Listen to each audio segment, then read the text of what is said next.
اب وہ سوال کرتا ہے یا رسول اللہ ایل ایمان افضل، سب سے اعلیٰ درجے کا ایمان کیا ہے؟ اسلام کیا ہے؟ کلمہ، نماز، روزہ، حج، زکوٰۃ۔ اعلیٰ درجے کا اسلام کیا ہے؟ من سلم المسلمون من لسانہ و یدہ، یہ اخلاق کا ادنا درجہ ہے، ادنا درجہ ہے۔ ادنا درجے پر پہنچ کر آپ اسلام میں اعلیٰ درجے پر آ سکتے ہیں۔ وہ سوال کرتا ہے ایمان کیا ہے؟ تو آپ نے کہا اللہ پر، فرشتوں پر، کتابوں پر، رسولوں پر، موت کے بعد کی زندگی پر، تقدیر پر۔ اب ایک اور سائل سوال کرتا ہے ای الایمان افضل، سب سے اعلیٰ درجے کا ایمان کیا ہے؟ تو آپ نے فرمایا حسن الاخلاق، اچھے اخلاق سب سے اعلیٰ درجے کا ایمان ہے۔ جو آدمی اسلام میں، جو آدمی اخلاق میں، جو مرد عورت اخلاق میں ادنا درجے پر ہوتا ہے، وہ اسلام میں اعلیٰ درجے پر پہنچتا ہے۔ اب اگر وہ اخلاق میں اعلیٰ درجے پر آ جائے تو اب یہ کہاں پہنچے گا؟ اب یہ کہاں پہنچے گا؟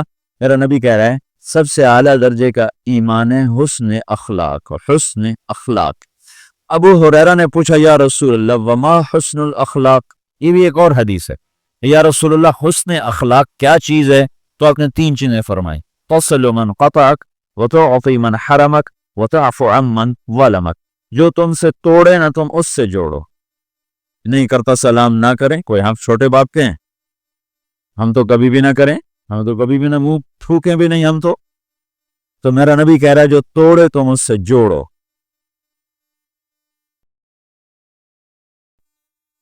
سب سے اعلیٰ درجے کا اسلام کیا ہے؟ من سلم المسلمون من لسانہ و یدہ، زندگی میں یہ طے کر لو کوئی کتنا ہی تمہیں دکھ پہنچائے، کوئی کتنا ہی تمہاری بےعزتی کرے، چپ ہو جاؤ، سہ جاؤ۔ مرنے والے کی کیا عزت، کیا ذلت، میں نے تو مر کے دیکھا ہے، مجھے یہ حدیث سمجھ میں آئی ہے بڑی اچھی طرح، موتو قبل ان تموتو، کہ مرنے سے پہلے مر جاؤ۔ اس وقت اگر میں مر جاتا تو مجھے کوئی گالیاں دیتا تو مجھے کیا نقصان تھا، اور مجھے کوئی نعرے لگاتا میرے لیے تو میرا کیا نفع تھا۔ تو مرنے سے پہلے مر جاؤ، کوئی تمہیں برا بھلا کہے تو تمہارا کیا نقصان، تمہیں کوئی واہ واہ نعرے لگائے تمہیں کیا نفع ہے۔ اگر اللہ راضی ہے تو مرد آباد اور زندہ باد سے بے نیاز ہو۔ ابو ذر رضی اللہ تعالیٰ عنہ کو ایک آدمی نے گالیاں دی تو انہوں نے فرمایا بیٹا ایک گھاٹی آگے آ رہی ہے، اس میں گر گیا تو جو کچھ کہہ رہے ہو اس سے بھی زیادہ کا حقدار ہوں، اور اگر پار ہو گیا تو تیری گالیوں سے مجھے کوئی فرق نہیں پڑتا ہے۔ من سلم المسلمون من لسانہ و یدہ، موتو قبل ان تموتو، چونکہ آج کل اخلاق ہیں انتقامی، معاف کرنے والے اخلاق ہیں نہیں، انتقامی اخلاق ہیں۔ ہمارا معاشرہ انتقامی ہے، اچھا کرو گے تو ہم اچھا کریں گے، برا کرو گے تو ہم برا کریں گے، جیسا کہو گے ویسا ہم سے سنو گے، یہ ہمارا ماحول ہے، یہ ہمارا۔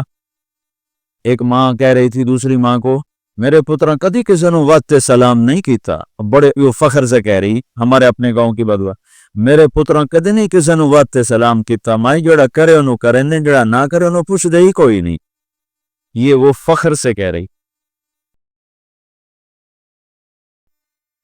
جو سب سے بڑا عیب ہے وہ سب سے بڑا فخر بنا ہو، میرے پترا کدی نہیں کسی نے وقت سلام کیتا۔ جب ماں باپ نے یہ سبق دیا تو اولاد کا کیا قصور ہے؟ ہمارا معاشرہ انتقامی ہے، ایک کی 10 سنانے کا ماحول ہے، تو آپ 100 کی ایک بھی نہ سناؤ۔ احنف بن قیس رضی اللہ تعالیٰ عنہ پہ ایک آدمی نے چڑھائی کر کہنے لگا ایک سناؤ گے نا تو 10 سنو گے میری طرف سے۔ تو احنف بن قیس کہنے لگے بھائی تو مجھے 100 بھی سنائے گا نا تو میری طرف سے ایک بھی تو نہیں سنے گی۔ ایک آدمی ان کی بڑی بےعزتی کر رہا تھا اور وہ چل رہے تھے اور وہ 100 گالیاں بک رہا ہے۔ جب آ گیا نا قریب شہر تو کہنے لگے دیکھا میرا قبیلہ یہاں رہتا ہے، اگر کسی نے سن لیا نا تو تیری بڑی دھلائی کر دے گا، تو نے جو مجھے گالیاں دینی میں کھڑا ہوں یہیں تو دے لے، تو اپنا سارا زور پورا کر لے تاکہ آگے تجھے کوئی تکلیف نہ پہنچا دے میری وجہ سے۔ تو وہ پاؤں پہ گر کے معافی مانگنے لگا کہ واقعی تو بڑے حلم والا۔ وہ مشہور تھے اپنے حلم میں، بردباری، اور لوگ ان کا امتحان لینے آیا کرتے تھے کہ بھئی کوئی ہے جو احنف کو غصہ دلا، تو لوگ ناکام ہو جاتے تھے، ان کو غصہ نہیں آتا۔ ایسے ایک عرب سردار گزرا معن بن زائدہ، وہ بھی اپنے حلم میں بڑے مشہور تھے۔ ایک دفعہ لوگوں میں شرط لگے کہ کوئی ہے معن بن زائدہ کو غصہ دلائے تو ہم اس کو انعام دیں گے۔ تو ایک شاعر نے کہا میں غصہ دلاتا ہوں، تم دیکھنا ایسے سیخ پا ہو جائے گا جیسے جانور۔ تو وہ چلا گیا اس کی مجلس میں، دربار لگا، عرب سردار تھا بہت بڑا، دربار لگا ہوا، تو کہتا السلام علیکم، میں کہا وعلیکم السلام۔ تو مان بن زائدہ پر ایک دور بڑے فخر کا گزرا تھا، پھر اللہ نے اس کو بہت بڑی سرداری دی، بنو عباس کا بہت بڑا یہ وزیر گورنر تھا۔ تو کہتا اتذکر اذ لحافک جلد شاتت فاذ نعلاک من جلد البعیر، کیوں بھائی تو یہ یاد ہے جب تیرا بستر بکری کی کھال تھا اور تیرے جوتے اونٹ کی کھال کے تھے؟ تو کہنے لگا کیوں نہیں یاد، بھلا کوئی ماضی بھی بھولتا ہے؟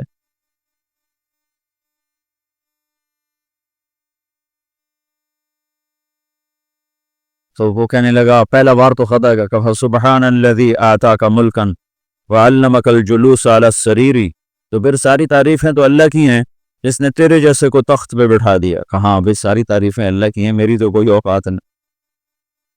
تو کہنے لگا سأرحل عن دیار انت فیہا وان جار الزمان علی الفقیر، جہاں تیرے جیسا حکمران ہو وہاں مجھے رہنا گوارا ہی نہیں ہے، میں یہاں سے چھوڑ کے نکل جاؤں گا چاہے کتنی تکلیف اٹھاؤں۔ بڑے دربار میں یہ ایک گورنر اور وزیر سے بات ہو رہی ہے، تو وہ کہتا ہے اچھا بھائی اگر تو ہمارے پاس رہے گا تو ہم تیرا اکرام کریں گے، اور اگر تو جانا چاہتا ہے تو پھر رافقت کا سلام۔ تو وہ یہ بار بھی خالی گیا، تو کہنے لگا فجد لی یبن ناقصتا بمال،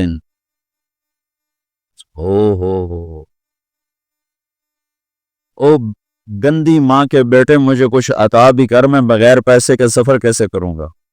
عرب کو کسی کو بھی ماں کی گالی دے دینا، پھر عرب سردار ہو۔ فجد لی یبن ناقصتا بمال، بری ماں کے بیٹے مجھے کچھ پیسے بھی دے، میں نے جانا ہے۔ کبھی اس کو 3000 دے دیا جائے۔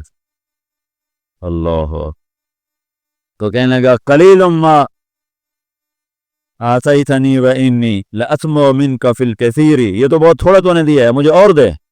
کہا اچھا بھائی 3000 اور دے دو۔ تو وہ شاعر کی بھی آنکھیں پھٹ گئیں، کہنے لگا اب ٹھہر جا ٹھہر جا، اب میں تیری اصل تجھے بتاتا۔ سألت اللہ ان یبقیک ذخرا فما لک فی البریۃ من نذیر، میں اللہ سے دعا کرتا ہوں اللہ تیرے جیسوں کو سلامت رکھے، تیرے جیسا دنیا میں کسی معنی جانا ہی کوئی نہیں۔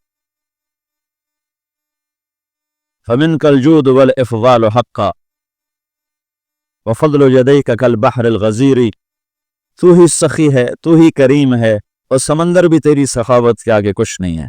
تو نے کہا اچھا بھائی تو نے ہماری برائی کی، ہم نے تمہیں 6000 دیے، اب تو نے ہماری تعریف کیا، 10,000 اور دے دو۔ باتیں ہی رہ گئیں، باتیں ہی رہ گئی، کہاں سے لائیں ایسے لوگ؟ ہمارا معاشرہ انتقامی ہے، بدلہ لینے کا ہے، بدلہ لینے کا۔ تو میرے ساتھ کیا میں نے بھی کرنا ہے۔